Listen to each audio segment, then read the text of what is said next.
ఇంకొక మాట ఏమంటాడు, నేనట మా అయ్య పేరు చెప్పుకొని బతుకుతున్నా అంట. అవు మా అయ్య గొప్పోడు, మా అయ్య తెలంగాణ తెచ్చిన మొగోడు మునగాడు, బరాబర్ చెప్పుకుంటా. తప్పేమున్నది?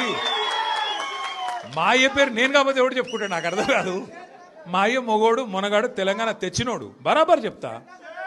మరి నేనేమంటున్నా, నువ్వు సకట్ పనులు చేస్తే నీ పిల్లలు కూడా నీ పేరు చెప్పుకుంటారు. నువ్వు లుచ్చ పనులు చేసినావు అనుకో, నీ మన్మడు కూడా నీ పేరు చెప్పుడే గాలంగా మన్మని అని చెప్పుకోడు.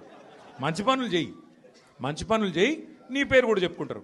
నీలాగా దొంగలకు సద్దులు కట్టుడు, బ్యాగులు మోసుడు, వాళ్ళ సంకలనాకుడు, ఢిల్లీకి పేమెంట్ కోటాలో పైసలు చచ్చుడు, గవి మాతో కావు. కొట్లాడతాం, మొగాళ్ళలాగా కొట్లాడతాం, మునగాళ్ళలాగానే బతుకుతాం, తెలంగాణ పౌరుషంతో బతుకుతాం. నీలాగా బతుకం, ఢిల్లీకి గులాములక్క మాత్రం బతుకం. ఢిల్లీకి సంచులు మోసుకుంటా, ఢిల్లీలో పోయి బీజేపీలతో రాసుకొని పోసుకొని తిరుక్కుంటా, జడ్జీల కాళ్ళు పట్టుకుంటా, అయ్యో నన్ను కేసుల లోపల నుక్కకుర్రి అని చెప్పి డైవులు కొట్టుకుంటా, గా బతుకు అవసరం లేదు.